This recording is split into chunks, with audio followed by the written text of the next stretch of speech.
Hello, it's another beautiful Wednesday, and it's your favorite news and current affairs program on TV. It's today's review, and I'm Ray Osazwa. I've got two of my favorite girls in the studio with me. I've got Stella and I've got Fiona. Hello. Hello. We've got loads and loads to talk about today, but before we begin, quickly we are going to look at the front page headlines with Fiona. It's a bit different today. Usually you'll be standing and giving us what we've got on in the front page. Well, you're sitting with us today. What's going on the front pages? Well, today we've got the Daily Mail, and right here on the front cover it says a great sugar tax cover-up. Now, government has decided to have a fiscal policy to cut down on sugar rate to reduce child obesity in the UK. Now, it's right there, they're taxing the sugar. And right here we have on the Times newspaper, it says that the spies will be giving new rights to hack the public. This is a new big brother. Now, but the benefit is that more security agencies like the MI5, MI6 and the GCHQ would be able to cut down on criminal activities and Islamic terrorism. And finally, on the Independent newspaper, it's official, we need a sugar tax. Now, even Jamie Oliver has urged the MPs and the UK government to reduce, to cut down on sugar because it's causing child obesity. Finally, something very interesting right here. It says, "No, Mr. Bond, I expect you to move." Now, the UK government is planning on selling the famous and iconic MI5 and MI6 buildings on the Thames. That's huge. Yes, because this is going to join the other iconic buildings of the that's the Winston Churchill's iconic building, and also I think it's the Admiralty Arch. This was sold in 2012, and the Indian billionaires, the Hinduja brothers, secured that Winston Churchill's iconic wartime headquarters for a rumored £300 million last year. We seem to be selling everything. Yes. Now, the UK is trying to cut down on it has to do with the economy. So this will be very, very beneficial from a public building to a private building to help revive the UK economy. Also, in your opinion, this is some positive step? Is it a step towards the right direction? Well, there are two sides to it, because this building is very significant to the UK. Isn't that the more reason why we shouldn't be selling it? That's right, but then we need to cut down on the cost. Now, the report says that it costs the UK government at least £5,000 per person per year to keep up a building in, should I say, a salary in Whitehall. So they have to sell the building and make it privatized to bring in more money to the UK economy. Okay, that brings us to our first story this morning. It says Britain sucking up to China in a national humiliation, says Prime Minister's former advisor. Now, according to this report, as David Cameron planned to hold lengthy talks with the Chinese president, Xi Jinping, at Downing Street today, his former strategy advisor, Steve Hilton, has denounced the visit as a national humiliation. And according to him, he says, we are sucking up to the communist leader. Now, Hilton, who left Downing Street in 2012 to teach at Stanford University in California, and who also now is the CEO of tech startup Crowdpark, has told reporters that British lavish treatment of the Chinese leader was the worst national humiliation since we went cap in hand to the IMF in the 1970s. Do you agree that we are actually sucking up to the Chinese president? Is that the impression that you have, Stella? I know it looks like they're sucking up, but in actual matter of fact, I don't actually think they are actually sucking up, because if you look at it, China's economy is just improving rapidly, growing extremely all over the world, and everyone can see all over the world, whereas the UK's economy is declining. And, you know, if you can find help in another country, obviously you want your allies, you want you to have a mutual relationship with your allies, with whoever they are around. So that's what you see right now happening. It's not that they're trying to suck up or anything. It's just that they're trying to build a relationship together, you know? A lot of people are saying, okay, but they're investing in China and helping with the £30 billion a year investment that's about to take place. But in actual matter of fact, it's probably cheaper that way than for England to go to US or somewhere else. Besides that, China actually have the resources that we need. So, in actual matter of fact, I wouldn't say. Fiona, in the last 2 days, we've seen, you know, a state-of-the-art banquet, you know, being put together for Xi Jinping and his wife, the Queen all dressed up. I mean, it's been a really gallant affair. And it's not just Steve Hilton who's of the impression that we are sucking up to China. Do you agree? Well, it's a grand event. We've never seen anything like this. I think too much is being put in right now. It's a 4-day event. There's been lavish celebrations. I mean, he was in the Royal Guard on Tuesday, and last night there was a banquet specially for the president of China and his wife. Now, if you ask me, we've never seen a visiting president from another country being treated in the way that the Chinese president is being treated. But we're looking at a 30 million, you know, up to a tune of 30 million investment. 30 billion. Billion, sorry. Shouldn't, I mean, I don't know, but is that not enough to suck up to anyone who's bringing 30 billion I mean, that's to your lot. country? Yes, I mean, but that's the thing. But Britain has its heritage, it has its culture, it has its pride. So where is all of that? It seems like we're losing ourselves in this economic downturn, and then having to suck up to China because we need our economy to thrive with the partnership with the Chinese economy. You know, we were looking, just yesterday, we were looking at some of the investments, major investments that China has here. You find that even with something as, you know, big as Thames Water, China has 10%, you know, stakes in that. The Black Cab, there's so many big organizations here that you would usually think, oh, this is a British organization.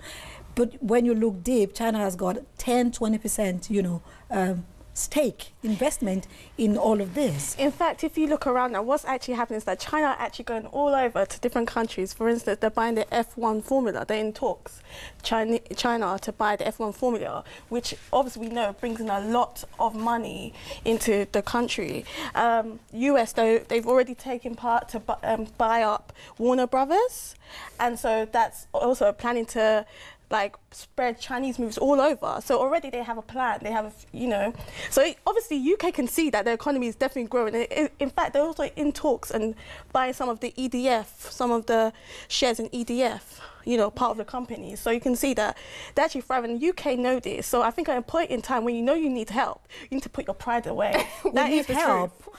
Yes, you definitely need help with the economy. If our economy is to thrive, then you need to have a relationship with China. You know, China as a country. Are we actually admitting that we need help? Yeah, in fact, they actually are. Yes, they are. If you'd ask me, I think that as a UK, the UK has such a big and thriving economy. I mean, they have, you know, one of the strongest economies in the world. Like, granted, it is true that we have you know, meltdown in the economy since 2008, and, you know, that's the world economic crisis, and, you know, we're struggling to get that all together. But I think that if the UK puts themselves together and do this on their own, I mean, like, just the other day we saw that Tata Steel Company had fired a number of employees, cutting down about 1,000 to 200. Yeah, so if we do work hard like the Chinese and put our things together, put our stuff together, I think that our economy will still thrive. That's what Steve Hilton is saying, that we do not need to go to China Yeah. to lend, you know, us that kind of support on our own.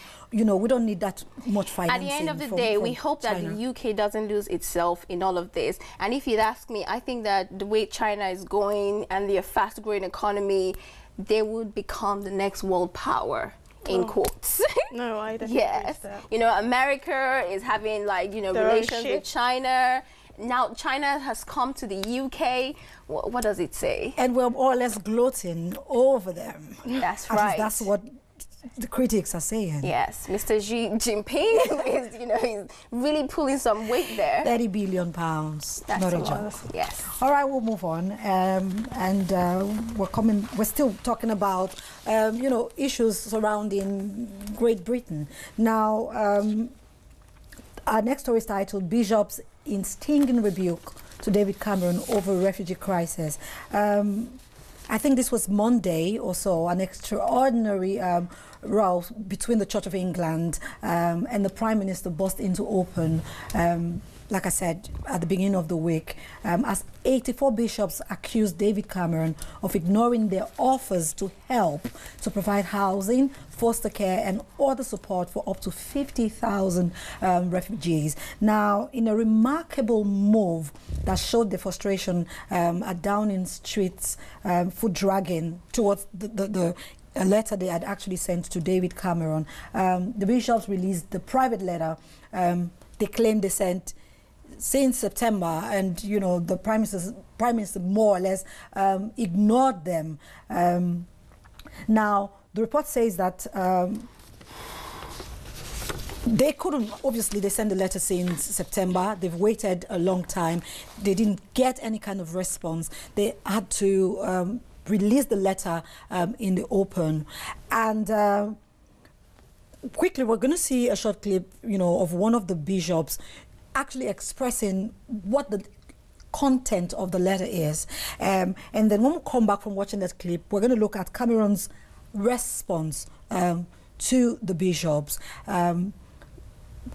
and what he feels. According to Cameron, he's actually asked that the bishops they stay away from political issues, but the bishops are like, this is not a political matter, this is a moral issue, and we have an obligation to these people who have gone through a lot of suffering, you know, as a result of war and poverty in their countries. Let's watch that clip. When we come back, we'll start to look at what Cameron had to say to the bishops. Well, we wrote this letter about 5 weeks ago, and since then the migrant refugee crisis has only continued to worsen. We've had the Russian bombing of parts of Syria, we've had the most recent events in Hungary, and we've been under pressure from our own constituency, from charities, from churches in our various dioceses who are saying, what are you doing about it? And so we didn't feel we could keep it secret any longer, the fact we had made an approach offering to work with the government to help to increase the number of people that Britain can take. Do you think the government is doing enough to ease the refugee crisis? I think the government clearly have been moving in the right direction, and the announcement that David Cameron took 6 or 7 weeks ago that we would allow 20,000 refugees over the life of this Parliament into the UK, that was a very positive move. But as we've talked to our own people, we've got a sense that the willingness of the charities, of the organisations that would support those people and the churches is for a larger number. That's why we've suggested that maybe 10,000 this year, 10,000 next year, then see how the situation is going on, but possibly up to 50,000 during the lifetime of the current Parliament.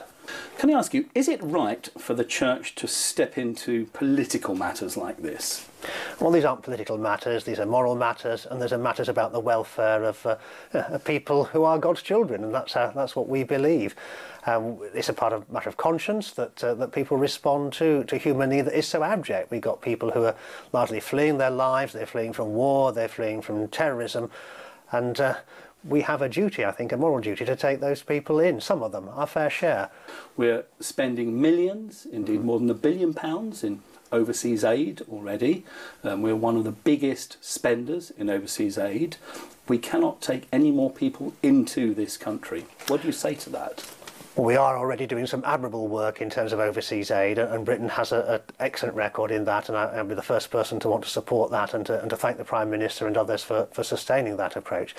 What we're talking about, even at the levels that in our letter of, it was 50,000 people over 5 years, that's less than one new person coming to this country for every 1,000 who are already here. Now, if 1,000 British citizens cannot between them make the space, find the volunteers, support one refugee, one person fleeing from terror, from war, fleeing for their life, then I think things have come to a pretty bad pass compared with the way we supported the Ugandan Asians, who Idi Amin threw out, the way we supported the Vietnamese boat people in my first years as a clergyman. Okay, Bishop, thank you very much for your time. Thank you. Thank you.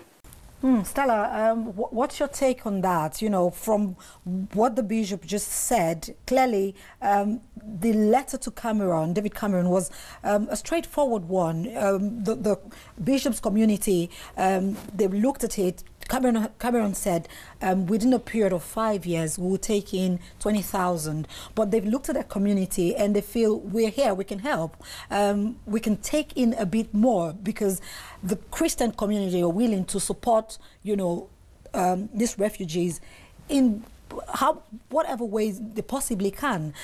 So what's your take on Cameron's response to, you know, them almost ignoring the letter that they sent to him since September? Okay, first of all, I'd like to say that what these bishops and what the church is doing is amazing. It just shows that in our day and age still the church is still willing to help people all over the world no matter what, and it's what we represent at the end of the day, helping people. Now, David Cameron's attitude towards it, to be honest, is pathetic. It's not right. If people are willing to help, not even people, because if you think about it, a church is like a nation on its own. And if these people are willing to help and assist with housing, with the food, and providing all the necessary things that these refugees may need, then David Cameron should be willing to accept the assistance that the church is willing to give. But on the other hand, I could see why he's saying what he's saying because of this issue of immigration, the place being overfilled with too much people already. They already have a high number of immigration issues. We see Theresa May all the time complaining about the immigration issue.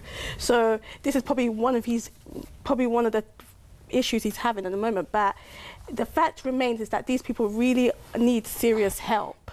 And whether or not we like it, we have to help them, you know. Imagine if it, God forbid, but imagine if it was our nation, wouldn't you want other people to help? We totally understand from what standpoint David Cameron has spoken, but the issue this morning is the snobbish way in which he has acted towards the Bishop, Fiona.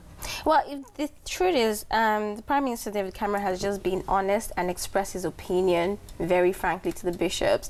He would not want migrants, or should I say refugees, to travel all the way to the UK, because if you just open the borders and say, okay, let them come, it means that you're subjecting them to dangers that could even cause deaths. Is that the reason why a letter that was sent in September was not attended to in any way until Monday this week, when they got frustrated and decided to make public a private letter that they had sent earlier on in September? Well, I wouldn't judge David Cameron's response or the way he decided to ignore the letter until very late, because in his own opinion he says the bishops are wrong.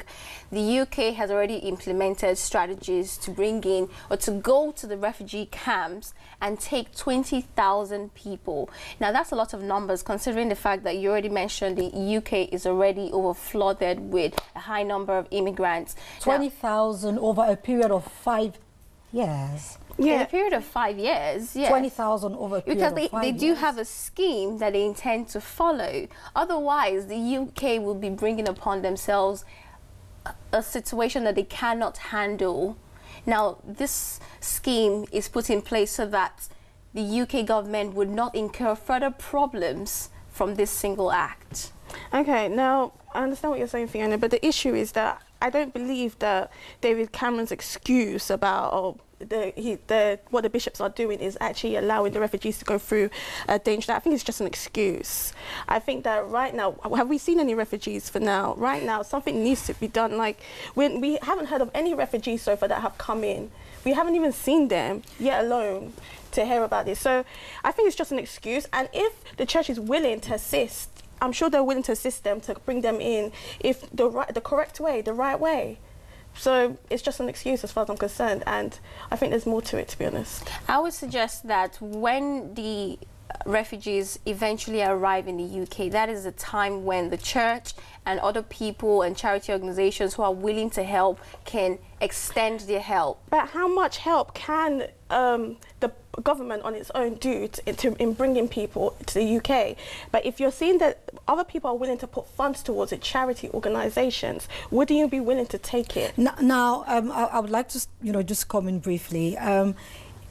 Yes, just the bishops actually had an outpour, they were frustrated. So on Monday, they started to talk about the fact that we've written to you, you haven't responded to us. This is the letter that we've sent to you. Now, yesterday, David Cameron responded by saying they had no business even getting involved in the conversation in the first place. And he further went on to say that they were wrong to ask that he admit 50,000 refugees, as Europe has recommended. Cameron clearly said that anyone advocating that the UK be involved in the EU quota system is encouraging the refugees to venture on a perilous journey across the Mediterranean.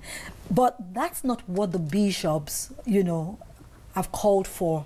They haven't asked Britain to be involved in the quota in their letter to the Prime Minister. Their letter clearly, stated differently. They are saying, you said you were going to bring in 20,000. We as a community, if the government of the UK says we're going to bring 20,000, the Christian community is saying we're going to bring an additional. We can support so much more. This is not about what the government is going to do. If the government can bring in 20,000, Christians, we can allow in 30,000 because we would put the support system there. I don't know if you get, the contrast in the point. I just said that to counter something that, Fiona just said. Yeah. Yeah, but the thing is, at the end of the day, the government is here to balance society. So we should let the government play that role and stop trying to be involved in things that are beyond In other words, capacity. are you saying that this is, because that's another, point of argument. David Cameron is saying this is a political issue, but the bishops are saying this has nothing to do with politics. We're talking moral issues here. These are families who are coming from war-torn zones. This war has been on for about 5 years. So for a child who was 5, when this war started, the child in the last 5 years probably hasn't been able to go to school. They have no homes. Why are we here? We're supposed to be able to support one another. It is not a problem for Germany. It's not a problem for a certain European group. If we're part of Europe, we should be seen, taking our own part. We're meant to be leading. Yeah, I do understand that, and at the same time, I do get why David Cameron is putting in these measures that he is putting in. Like, the scheme is meant to work. Like, right now, we've been reading stories about the crimes that are going on in Germany, in the refugee camps. We know that something positive will potentially come out of this, but at the end of it, we have to be able to take on what we can handle. Okay, and that's very important. That brings us to our next, story really. Sometime last month, I think that was around the 22nd of September, we took a report on this program that read that the first Syrian refugees to be resettled in the UK since the government announced it was expanding its protection scheme programs had arrived. I remember that episode clearly.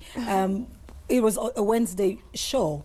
That report didn't really say, nobody could tell where these people had come into the country from. But today, there's a new report that's here. It says that the arrivals, there is The new report today actually says migrant crisis, both lands at UK base RAF Akrotiri in Cyprus. The report today is saying that 140 migrants, including children, have landed in a military base in Cyprus. And the report clearly says that it is the first time since the crisis, the migration or refugee crisis began, that these refugees are stepping on a British soil. So the question is, where did we get that information from on the 22nd of September that the first set of, migrants or refugees have come into the UK, if this is the first time really that they're setting foot on, a British soil? And this is not even British soil here in the UK. It is on a British land in Cyprus. Okay, it just shows that something dodgy is happening. Let's just put it like that.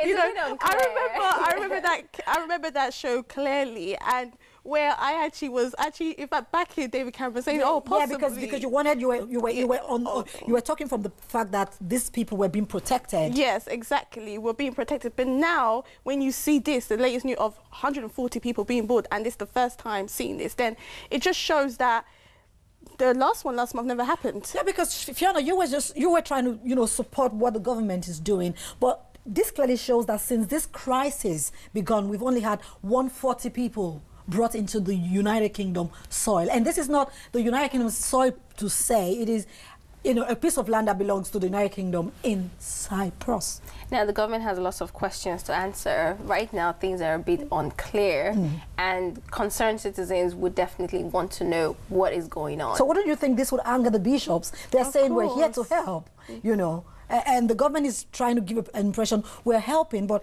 this is saying this is the first time 140 people are touching the So what happens? What happens to them? Are they going to move them from Cyprus to the United Kingdom, or is this some sort of propaganda to to make the government look like they're doing something, but yet these people are not in Britain as we speak? They've possibly set up something around those areas for them to be there. So.